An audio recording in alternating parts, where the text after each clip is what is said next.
What up, what up, what up? Welcome, ladies and gentlemen, to another late episode of the Friday podcast, recorded on a Saturday. Yesterday I was sick, I slept all day. Probably a mix of allergies and the weather changing. I'm talking about it went from 80 degrees to 50 in a day. And you know, I work at a school taking the kids outside. I think that shit fucked with me. The weather. And allergies been bad too, man. So I didn't even feel like changing. That's why I'm wearing this robe. And this is obviously fake, but I got it from behind. You know, I usually have it right here. But I thought it would look cool since I'm in a robe. So, there's some news. Well, let's see.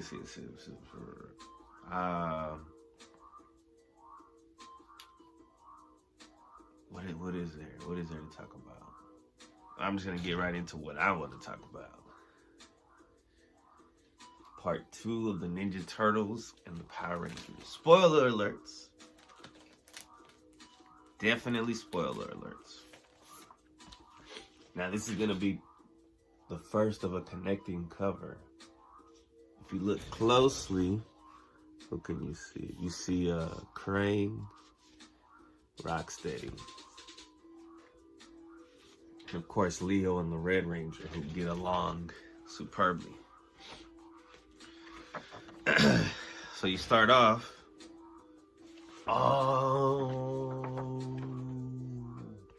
You must have brainwashed. Okay.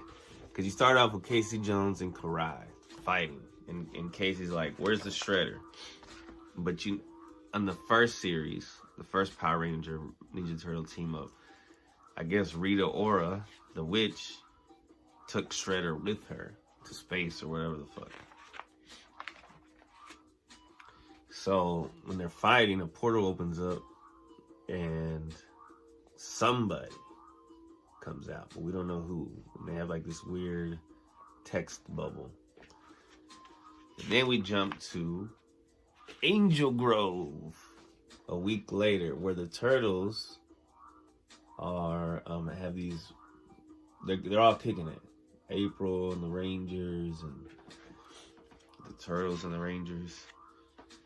And the Turtles have this thing where right here it's messing up, but it's where they can look human. So then they're trying to figure it out. You know, Donnie and the smart one, the blue one. And then you got Leo and the red one training. And they're talking about Raph and Tommy. And then you jump to Tommy and Raph. Speaking of. And then you got Tommy and Raph looking for Casey. They go get help from the Rat King. Now this is a different Rat King. It's kind of not confusing, but as a fan, I want to connect it to the Rat King from the Armageddon game. But it's a different Rat King. All right, this is more in tune with the 1980s, right? Rat King. And he says it was a Power Ranger. And then you got these guys going to bust out Baxter Stockman, who's still human. And you got this weird anime style where they're going backwards. You got to read it backwards. And then you got this badass little splash page of all the Power Rangers and the Ninja Turtles. And in this one, April's a reporter, so I guess it is going off the 80s. Kind of. It's like their own interpretation of it. Iteration.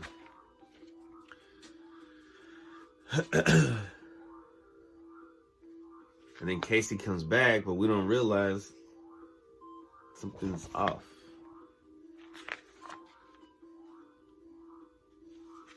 And he's another Power Ranger. But a bad one. Why is X always got to be bad?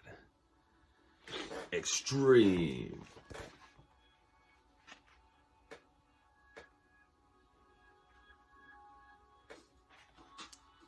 Well, and his weapon's pretty epic.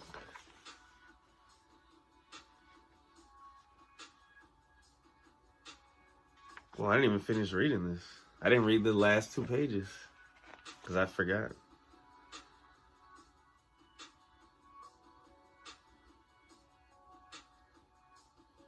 Whoa, weird.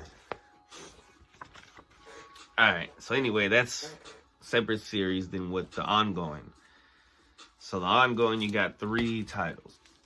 You got the regular series, you got the Armageddon game, and then you have the Armageddon game, The Alliance.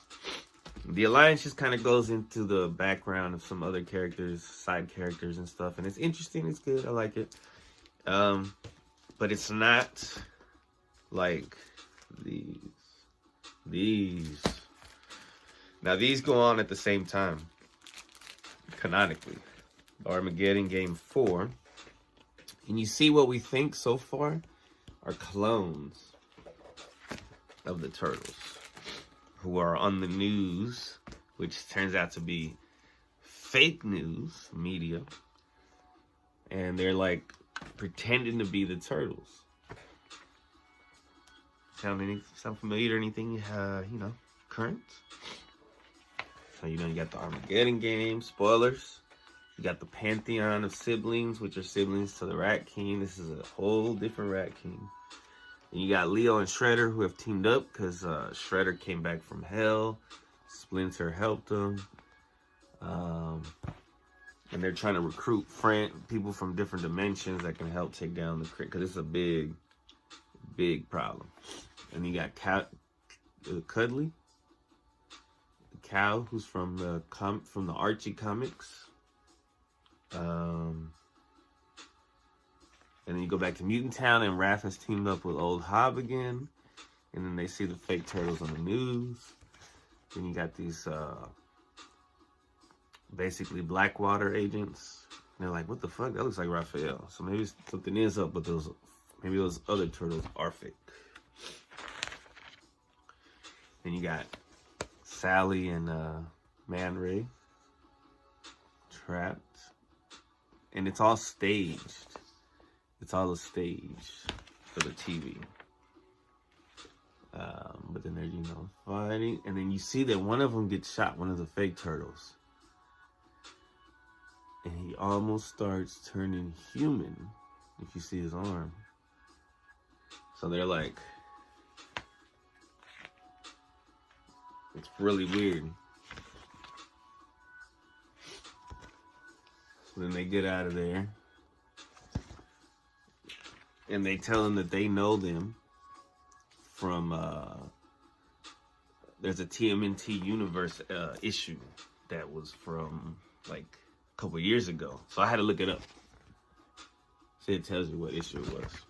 And it was these dudes, these 4 mercenaries that had the technology to change into mutants, but they could change back also. Similar, I guess, to the turtles have, where they can look like humans, but then they turn back to turtles. Comic book magic. And then you got this girl talking about these guys. You got to bring in some heroes, some big people, some mythic. She's talking about Eden. Oh, what's also cool in the beginning, they talk about Enoch. And they're saying that he was one of her projects. And they quote it in the Bible. They quote the Bible. And then you got this girl fighting this demon dude. And then you got Shredder and Leo teaming up, talking cool stuff. Now, Leo has to... This is so cool to see again, because Dark Leo was early on in the main series, when he was brainwashed and worked for the Foot Clan when Shredder was still evil. Now, to fight the Rat King, he said that they needed duality. So he has to be able to put out that dark side again, but control it. And use the good and the evil to defeat the overall evil. More fighting. And you got this cool little, like, we got our new friends with us. And then you see some of the players. And the Rat King refers to them as knights and pawns. See, this is the Rat King from this one. He's more demonic looking. More like goblin-like. Compared to the 1980s version of the Rat King, who's more just like his face is wrapped up.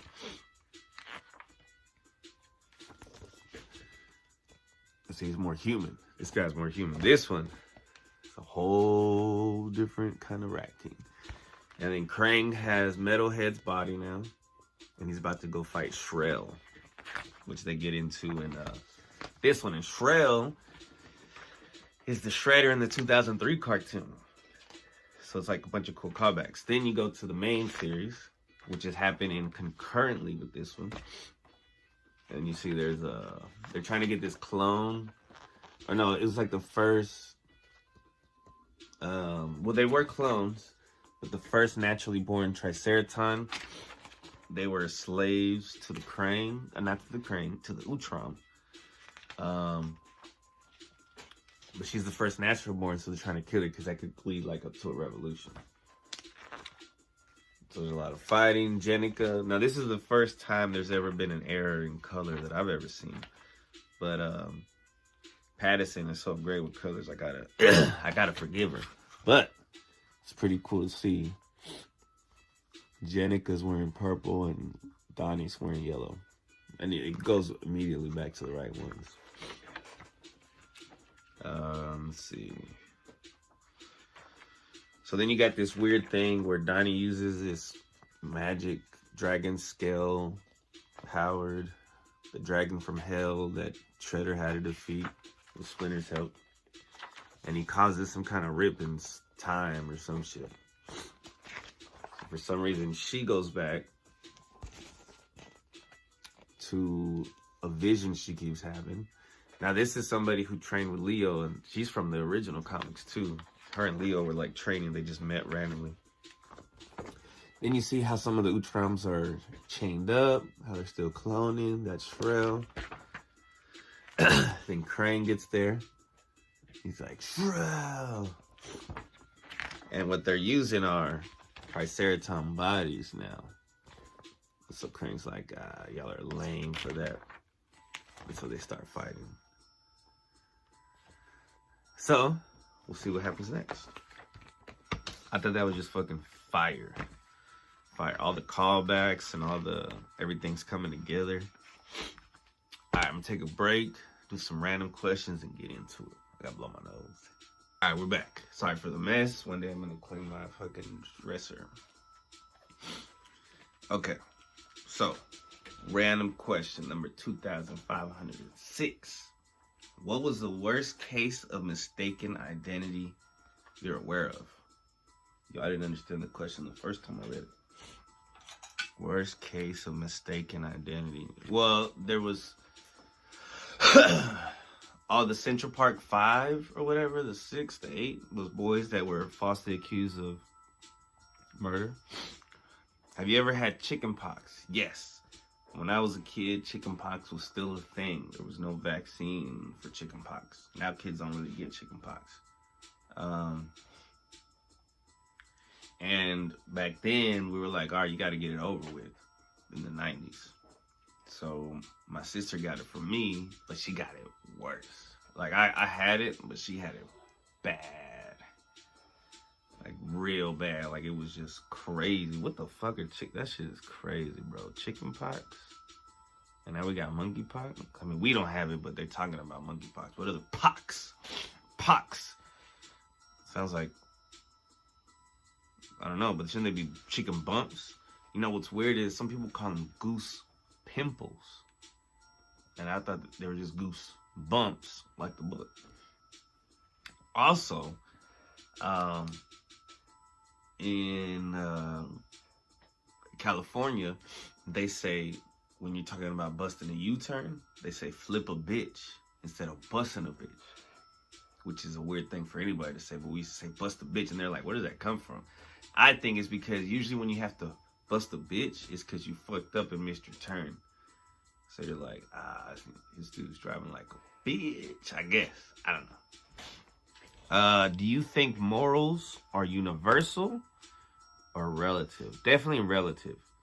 Because I understand, like in India, they don't eat cows because they feel like they're sacred. But I'll eat a cow. And I do think it's sacred, but just like we eat the body of Christ. Just kidding. How well do you stand your ground? Almost too much where I've lost friendships. Like when I was debating Diego from the podcast, from the Odd Pod, former member. Miss him. I feel so bad about that. But I was like, I would not just concede and just say, I agree to disagree. I kept saying, nah, fuck that. Cause we're debating about the vaccine. What's the most fun card game? I have fun playing Pokemon card trading card game. I had it online, but then I got to the highest level and I'm like, there's nothing else you can do. So it seemed like a waste of time. But also I used to make decks. And this is just a few years ago. I'll make a couple of decks and play myself. So I'd have like a fire dark deck and a water electric deck or some shit. And then I would battle each other. Sometimes I would win on one side, and sometimes I would win on the other side. That shit's fun. Blackjack's cool. I don't really know how to play War. Goldfish is pretty tight.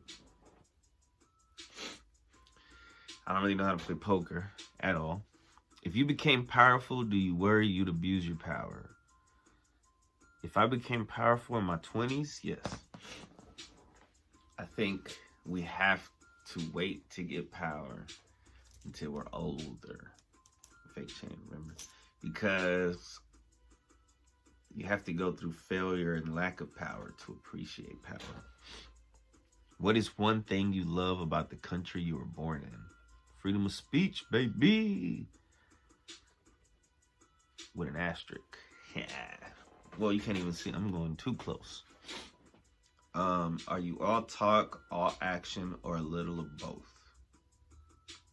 I don't know. My nose is so stuffy. I can't think clearly now. What the fuck? Are you all talk, all action? I'm a lot of talk, a little bit of action. I don't know. I'm going hard on myself. I'm gonna say I'm all action, all talk. So I'm talking about equal. That was my back scratcher. All right. What have you lost touch with? I don't know. Love? Like dating? It's been a minute, bro. Have you ever test driven a car you knew you weren't going to buy? Nah, but I should do that one day. That's on the bucket list. Did you ever wear glasses, braces, or something different? How did it make you feel? Never got braces. Been wearing glasses since 4th grade. Sucks when you get in a fight. Makes you not ever want to fight, and then you get better at the talk and less good with the action because you're like, I don't need these fuckers to break, and then you take them off and you're fucking, everything's blurry and shit. Whoa, you hear my stomach? Would you steal to feed a starving child? Yeah, I'd steal to feed a non-starving child, just a slightly hungry child, if I had to. How do you cheer up someone having a bad day? I try to give a few words of encouragement, usually something that helps me out. Or I try to relate. Like, yo, I've been through that shit before too. That shit sucks. I feel you. What doesn't kill you makes you stronger. What is one thing you hate about the holiday season? Oh, the music. The fucking Christmas music. In your opinion, what's the one thing someone getting married should do for their big day? What? In your opinion, what's one thing someone getting married should do for their big day? Again, if y'all have any answers to these that are better than my answers, just write them in the comments. In your opinion, what's the one thing someone getting married should do for their big day?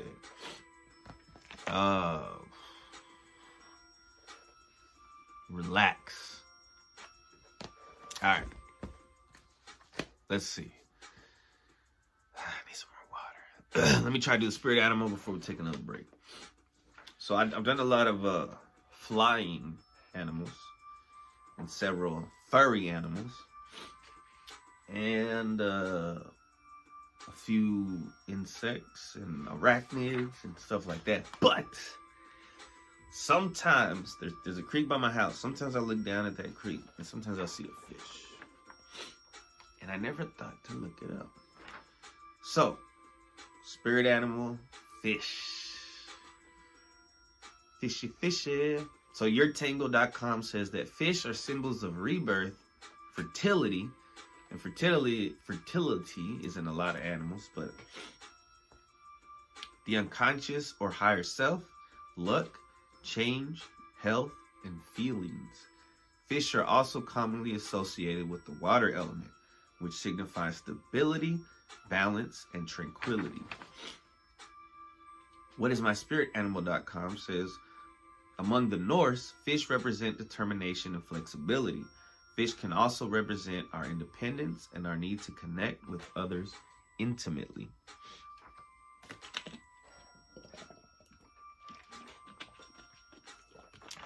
ATSHQ says that fish represent prosperity, fertility, and luck in most Native American cultures. Opposite that, they can be depicted as shapeshifters in legends. Websites.umic.edu says in psychology, water symbolizes the depth of the unconscious, and fish are the live material from the depths of that personality.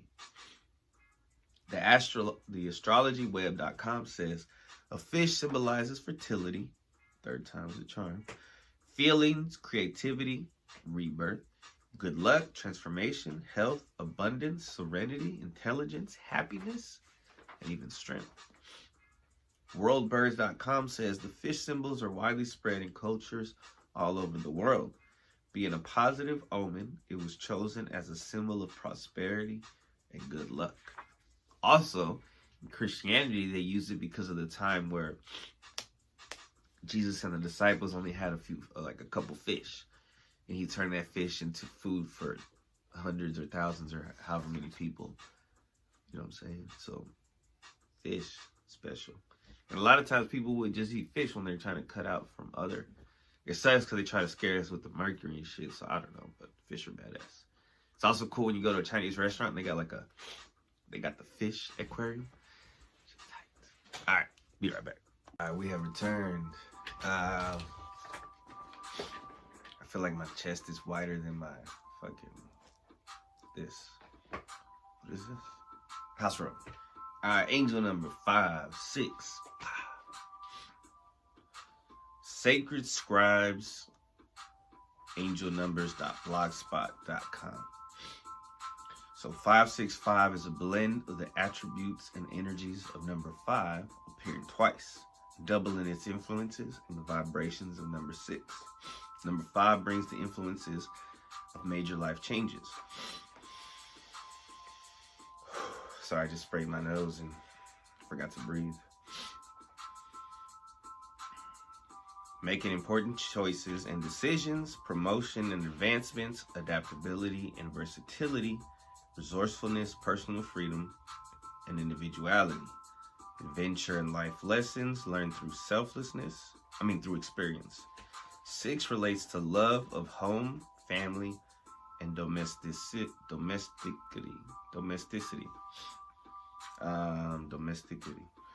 I know that's not the right way. Service to others and selflessness, responsibility and reliability, providing for the self and others, and grace and gratitude.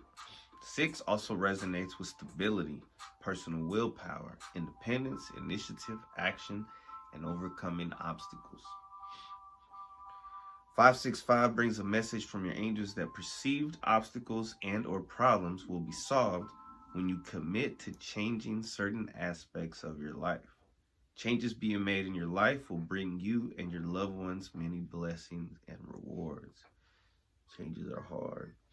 You can expect some positive new additions to your home and or family, and wonderful new opportunities will miraculously appear with help from your angels. When you live your life being true to yourself and honest with others, you manifest positive energies and desired results and outcomes.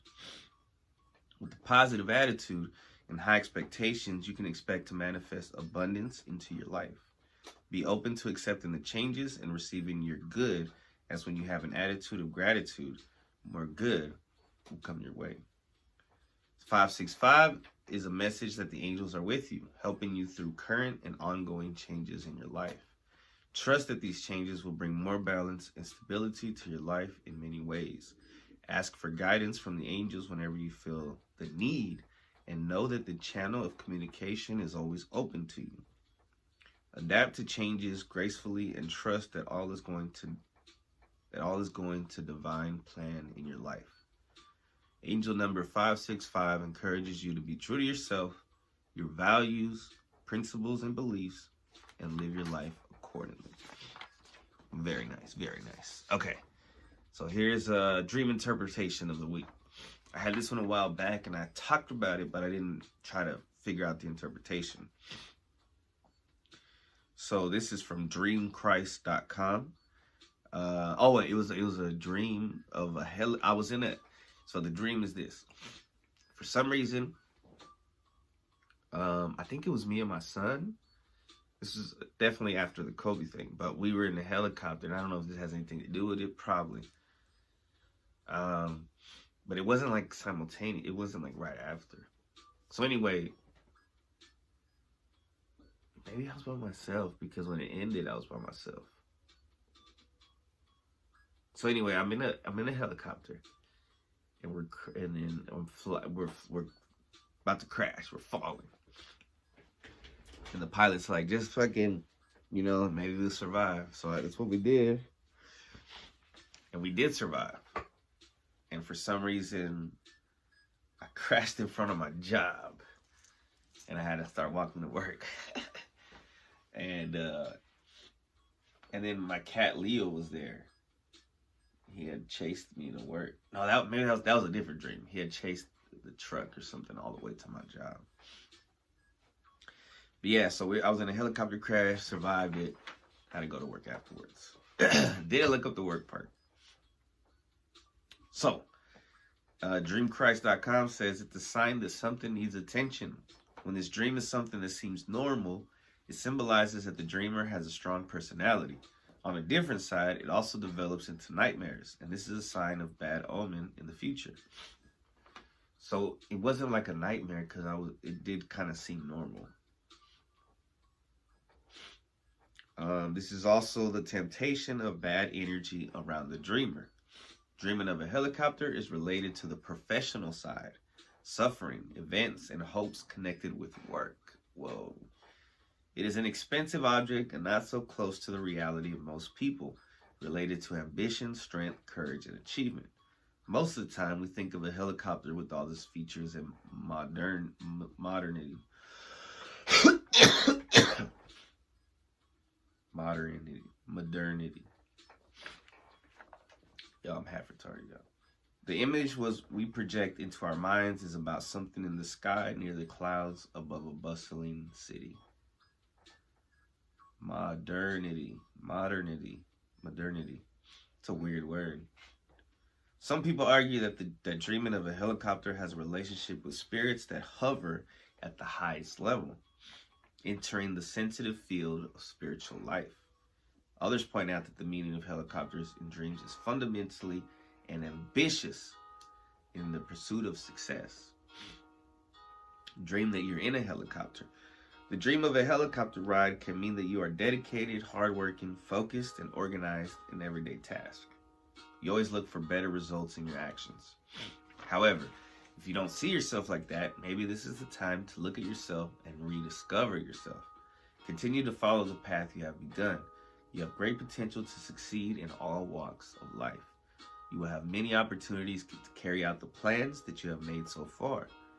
The most important thing you believe is that you believe in them and know that you are on the right track. Dream of a helicopter crash. This dream can show you that you care deeply about your work life. Whoa. It is a warning to show that this problem needs attention. You need to devote more and invest more time or more ideas, and you need more. Avoid disruptions that interfere with your flight. Explore your intelligence. Don't lose it with useless things that don't make sense. Try hard, and soon you will get good news. Interesting. All right. Take another break, and then we'll come back with anxiety news.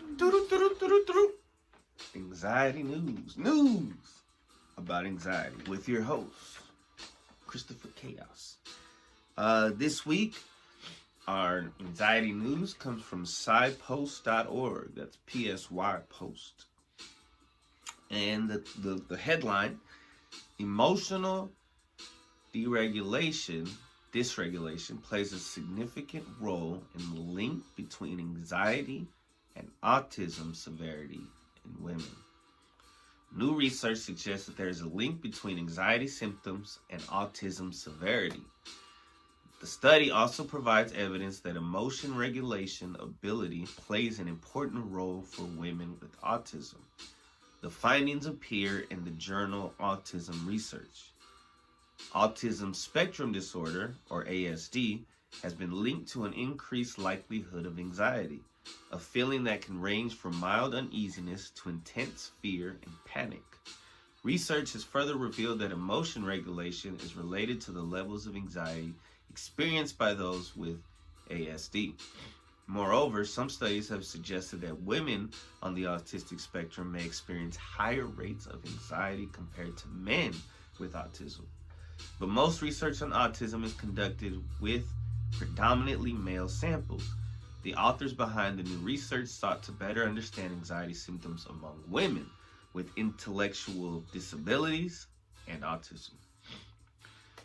Quote, the presence of anxious symptoms in the population with ASD is much higher than that found in the general population. Therefore, it is important to study these symptoms and try to understand them, end quote, explains study author Gema Saiz Suanes. And it has her Instagram handle, I guess, or Twitter. It says @GEMA_SS. You know, putting those SS's together is not a good look. A professor at the Universidad Autónoma de Madrid, Spain. Variables such as gender have traditionally been associated with the occurrence of more anxiety. However, their role in people with ASD has not been investigated. Recall that gender plays an important role in autism. Oh, interesting. So that means men and women are different when it comes to certain things. I'm just being an asshole. The study included 81 male and 40 female participants with a diagnosis of ASD and intellectual disability. The participants ranged in age from 18 to 62 and were recruited from healthcare facilities in Madrid and Galicia. The researchers found that the greater anxiety symptomatology was positively correlated with emotional dysregulation. In other words, hopefully it's in layman terms this time, those who struggle to manage their emotions and adapt their environmental response to their current context were more likely to exhibit symptoms of anxiety. This seems kind of obvious. These findings suggest that people with ASD are generally vulnerable to internalized psychopathologies, given that they use a greater number of non-adaptive strategies to regulate their emotions, the researcher wrote. I feel like I'm kind of grasping it, but it's kind of like just dissipating. Saiz Suanes, or SS as she likes to be called, and her colleagues also found that emotional dysregulation strengthened the relationship between autism and anxiety symptoms among female, but in parentheses, says, but not male participants. Sorry. It would be interesting for us to be aware that the emotional regulation problems that people with autism have put them at risk of suffering more anxious symptoms than the population without autism. Moreover, this does not affect men and women in the same way, Saiz Juanes told SciPost. However, she added that many issues remain to be resolved, Anxiety and autism is not well understood. We need diagnostic criteria and effective treatments for this group. The study, Does Gender Matter? Anxiety symptoms and emotion dysregulation in adults with autism and intellectual disabilities, was authored by Gema P. Saez Juanes, Domingo Garcia Villamizar, and Araceli del Pozo Armentia. So the study's called Does the Gender Matter? Anxiety symptoms and emotion dysregulation in adults with autism and intellectual disabilities. So not only in strength and physicality are the two genders different, but so are they scientifically in autism. Alright, moving on to the movie review of the week. Now, this movie I saw during the break, probably when I was sick, and I saw Danny McBride on the cover, and it was on YouTube Premium for free, and it was called Arizona. And either I looked it up or it had a little synopsis.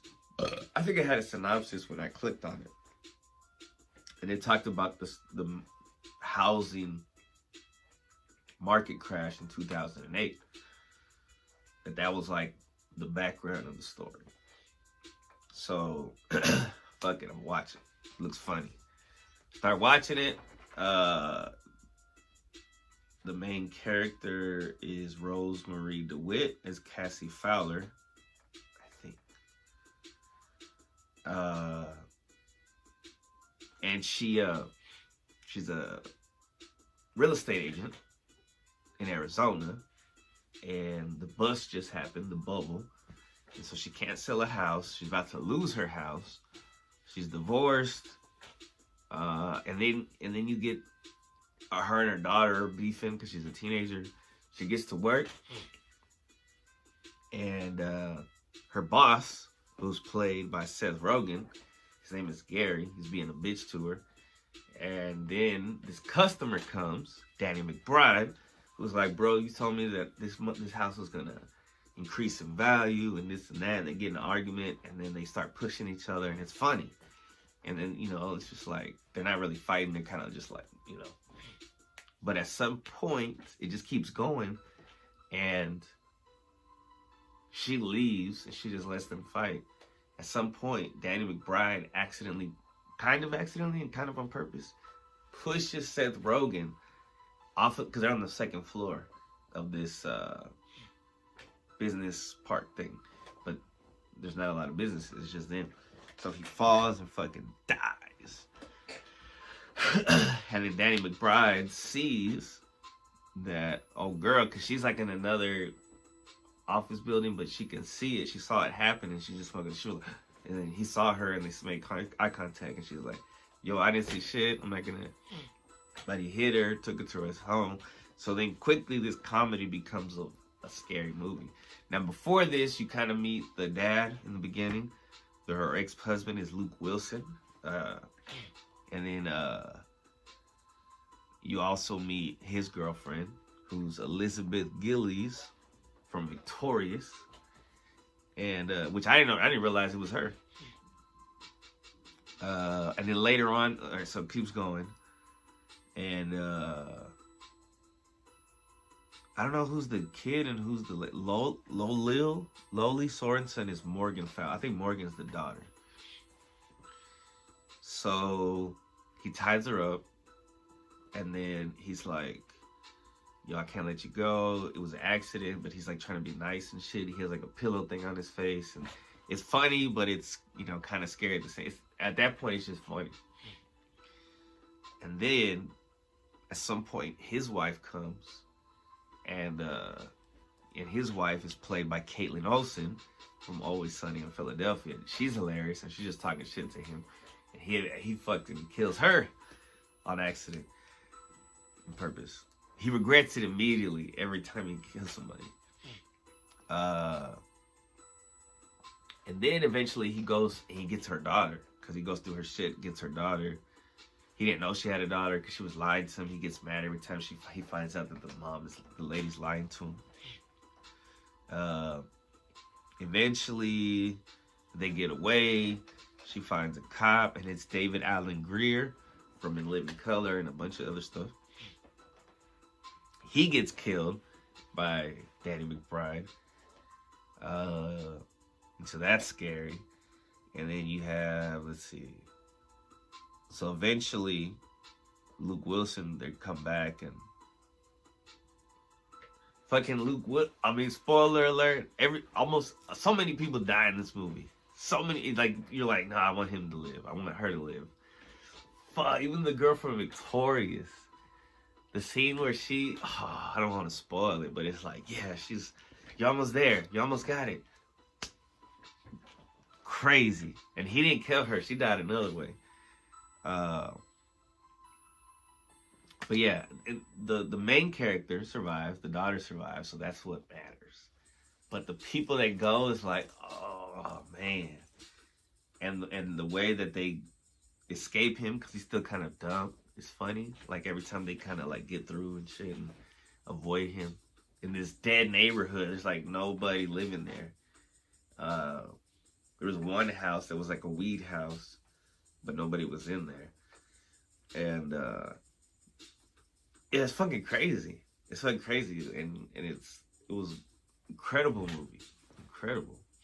I don't like horror films, you know what I'm saying, but that one was so fucking funny. Made up for all the blood, and it wasn't too gory. It was just the right amount. All right, we'll be right back with the Badass Woman of History. Maybe a flow, and we'll wrap it up. Stomach is growling. All right, time to get serious. I had to take off the chain so there isn't any negative connotations to what I'm about to talk about. Today's Badass Woman of History has a question mark at the end, or an asterisk, because it's kind of interesting. All right. Harriet Elizabeth Beecher Stowe. Born June 14th, 1811, passed July 1st, 1896. She was an American author and abolitionist. She came from the religious Beecher family and became best known for her novel, Uncle Tom's Cabin. It came out in 1852, which depicts the harsh conditions experienced by enslaved African Americans. Melanated Americans, I guess, is the more. The book reached an audience of millions as a novel and play and became influential in the United States and in Great Britain, energizing anti-slavery forces in the American North while provoking widespread anger in the South. All right, so far she sounds like a badass woman of history. So I don't know why I was questioning. I guess just because the phrase Uncle Tom came from it. But I think that's separate. Stowe wrote 30 books, including novels, 3 travel memoirs, and collections of articles and letters.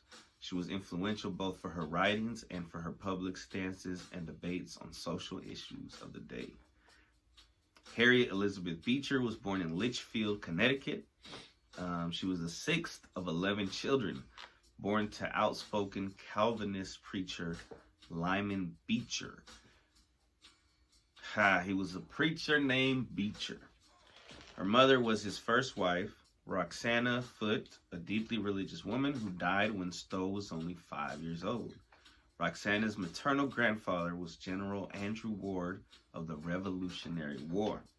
Harriet's siblings included a sister, Catherine Beecher, who became an educator and author, as well as brothers who became ministers, including Henry Ward Beecher, who became a famous preacher and abolitionist, Charles Beecher, and Edward Beecher. What a name. Harriet enrolled in the Hartford Female Seminary, run by her older sister, Catherine. There she received something girls seldom got, a traditional academic education, with the focus in the classics, languages, and mathematics. Among her classmates was Sarah P. Willis, who later wrote under the pseudonym Fanny Fern. In 1832, at the age of 21, Harriet Beecher moved to Cincinnati, Ohio, to join her father, who had become the president of Lane Theological Seminary. For some reason, Ohio right now, a lot of kids keep looking up Ohio school. I think it's because that meme that, or there's like a whack rap song when he's saying Ohio. There she also joined the Semicolon Club, a literary salon and social club whose members included the Beecher sisters, Caroline Lee Hentz, Salmon P. Chase, future governor of Ohio and Secretary of the Treasury under President Lincoln, Emily Blackwell, and others. Cincinnati's trade and shipping business on the Ohio River was booming, drawing numerous migrants from different parts of the country, including many escaped slaves, bounty hunters seeking them, and Irish immigrants who worked on the state's canals and railroads. In 1829, the ethnic Irish attacked blacks, wrecking areas of the city, melanatids, trying to push out these competitors for jobs. Beecher met a number of melanated people who had suffered in those attacks, and their experience contributed to her later writing about slavery. Riots took place again in 1836 and 1841, driven also by native-born anti-abolitionists. Harriet was also influenced in the Lane debates on slavery, the biggest event ever to take place at Lane. It was the series of debates held on 18 days in February of 1834 between colonization and abolition defenders, decisively won by Theodore Weld and other abolitionists. Elizabeth attended most of the debates.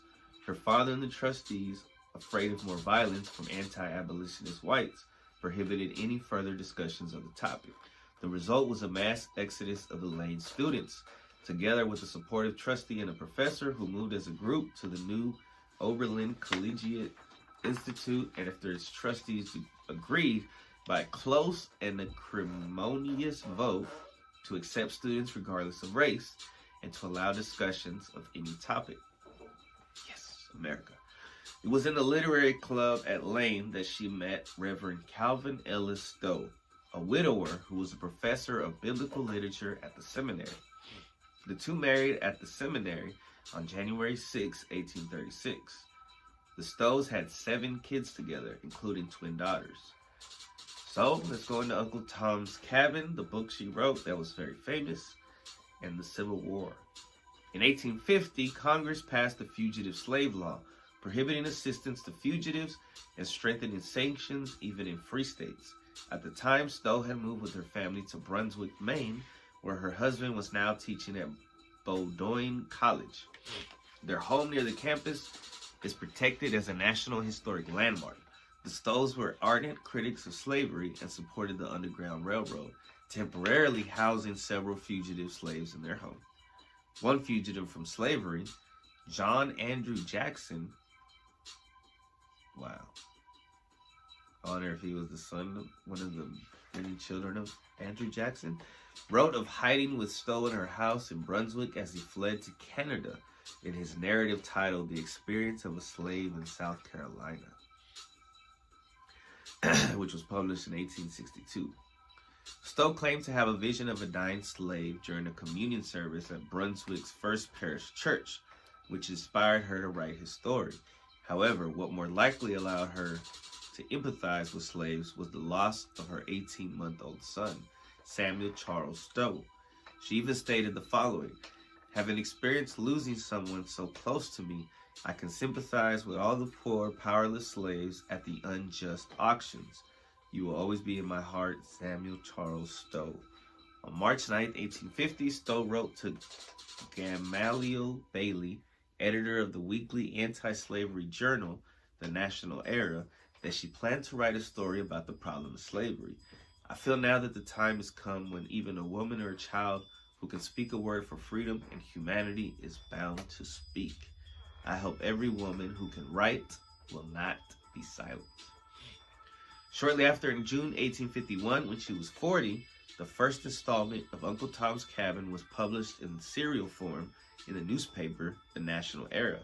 She originally used the subtitle, The Man That Was a Thing, but it was soon changed to Life Among the Lowly. Installments were published weekly from June 5, 1851 to April 1st, 1852.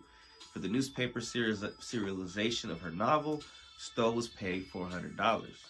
Uncle Tom's Cabin was published in book form on March 20th, 1852, by John P. Jewett, with an initial print run of 5,000 copies. Each of his 2 volumes included 3 illustrations and a title page designed by Hammett Billings. In less than a year, the book sold an unprecedented 300,000 copies. By December, as sales began to wane, Jewett issued an inexpensive edition at 37.5 cents each to stimulate sales. Sales abroad, as in Britain, where the book was a great success, earned Stowe nothing, as there were no international copyright agreement in place during that era. In late 1853, Stowe undertook a lecture tour of Britain, and to make up the royalties that she could now receive there, the Glasgow New Association for the Abolition of Slavery set up Uncle Tom's Offering. According to Daniel R. Valero, the goal of the book was to educate Northerners on the realistic horrors of the things that were happening in the South. The other purpose was to try to make people in the South feel more empathetic towards the people that they were forcing into slavery. The book's emotional portrayal of the effects of slavery on individuals carried the nation's attention. Stowe showed that slavery touched all of society, beyond the people directly involved as masters, traders, and slaves. Her novel added to the debate about abolition and slavery and aroused opposition in the South. In the South, Stowe was depicted as out of touch, arrogant, and guilty of slander. I'm sure some people in the South liked her, though.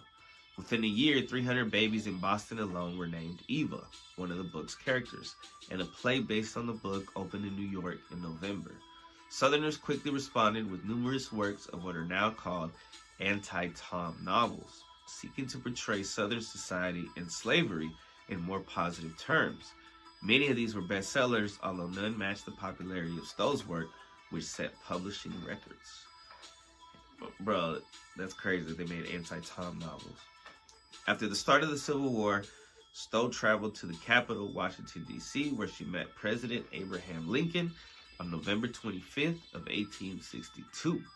Stowe's daughter, Hattie, reported it was a very droll time that we had at the White House, I assure you.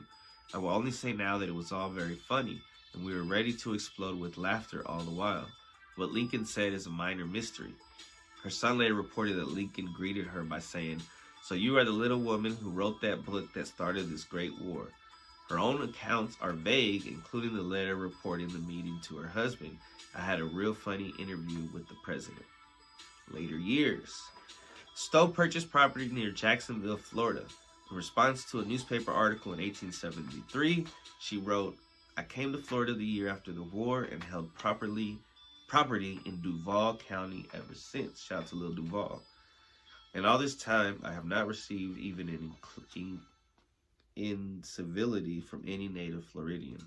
Stowe is controversial for her support of Elizabeth Campbell, Duchess of Argyll, whose father-in-law decades before was a leader in the Highland clearances, the transformation of the remote Highlands of Scotland from a militia-based society to an agricultural one that supported far fewer people. The newly homeless moved to Canada, where very bitter accounts appeared. It was Stowe's assignment to refute them using evidence the Duchess provided in letter XV11, which is 17, volume 1 of her letter 17, volume 1 of her travel memoir, Sunny Memories of Foreign Lands. Stowe was criticized for her seeming defense of the clearances. That's why I was saying, because I read that part. But it seems like once you get a certain level of fame, back then or now, even if it was with a positive thing, they start to flip you. I'm sure she got a lot of money for that, helping out the Duchess. In 1868, Stowe became one of the first editors of Hearth and Home magazine, one of several new publications appealing to women. She departed after a year.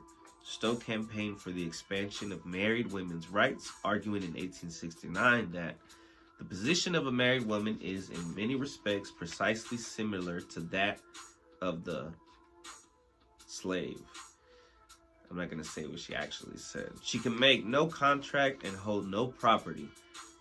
Yeah, her comparing women to slaves, it's kind of crazy. I mean, I guess whatever. Let's keep reading. Whatever she inherits or earns becomes at that moment the property of her husband.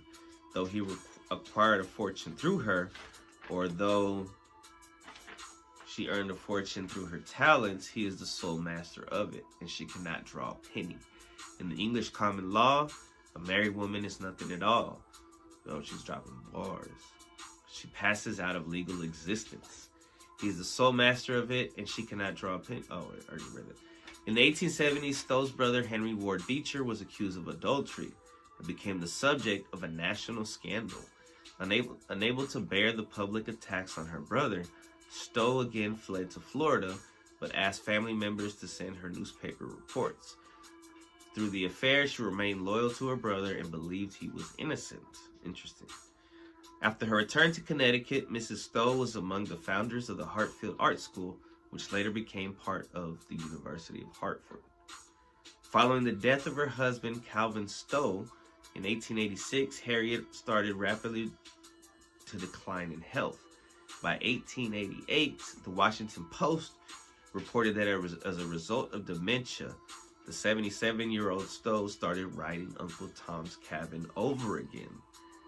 She imagined that she was engaged in the original composition, and for several hours every day, she industrially used pen and paper, inscribing passages of the book almost exactly word for word. This was done unconsciously from memory. The author imagined that she composed the matter as she went along. To her diseased mind, the story was brand new, and she frequently exhausted herself with labor, which she regarded as freshly created. Man, sad. Mark Twain, a neighbor of Stowe's in Hartfield, recalled her last years in the following passage of his autobiography. Her mind was decayed, and she was a pathetic figure. She wandered about all day long in the care of a muscular Irish woman. Among the colonists of our neighborhood, the doors always stood open in pleasant weather. Mrs. Stowe entered them at her own free will, and as she was always softly slippered and generally full of animal spirits, she was able to deal in surprises, and she liked to do it. She would slip up behind a person who was deep in dreams and musings and fetch a war whoop that would jump the person out of his clothes. And she had other moods. Sometimes we would hear gentle music in the drawing room and would find her there at the piano singing ancient and melancholy songs with infinitely touching effect. Whoa. Modern researchers now speculate that at the end of her life, she was suffering from Alzheimer's disease. She passed July 1st, 1896 in Hartford, Connecticut, 17 days after her 85th birthday. She's buried in the historic cemetery at Phillips Academy in Andover, Massachusetts, along with her husband and their son, Henry Ellis. In 1986, Stowe was inducted into the National Women's Hall of Fame.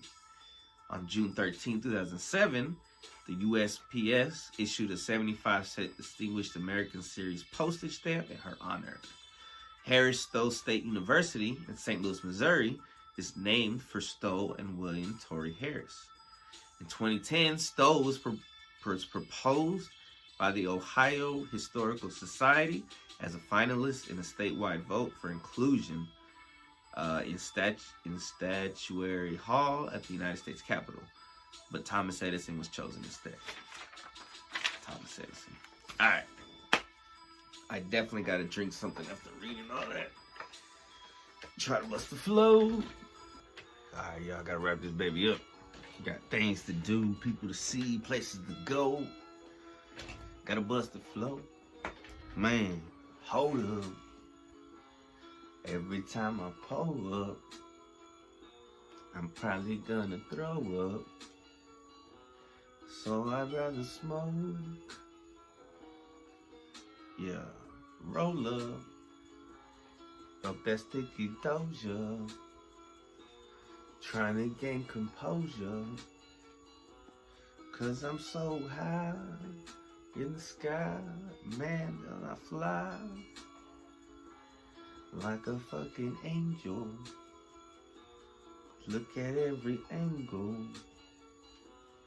'Cause I'm super smart. Hold up. Every time I roll up, I turn into a genius.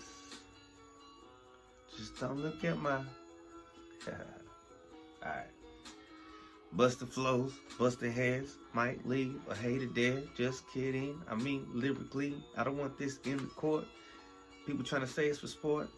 I just say it's a report of what I see in the streets, or what I feel in these beats.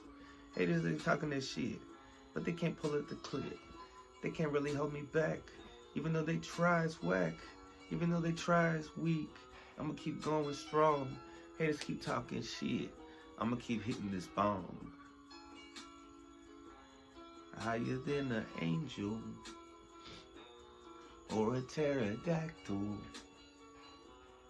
I might just attack, brat. Never been whack, never been a loser. Every time I rhyme, y'all choose her, cause I'm a bruiser. Alright, I fell off. It's time to go, y'all. Love y'all. See y'all next week. Peace.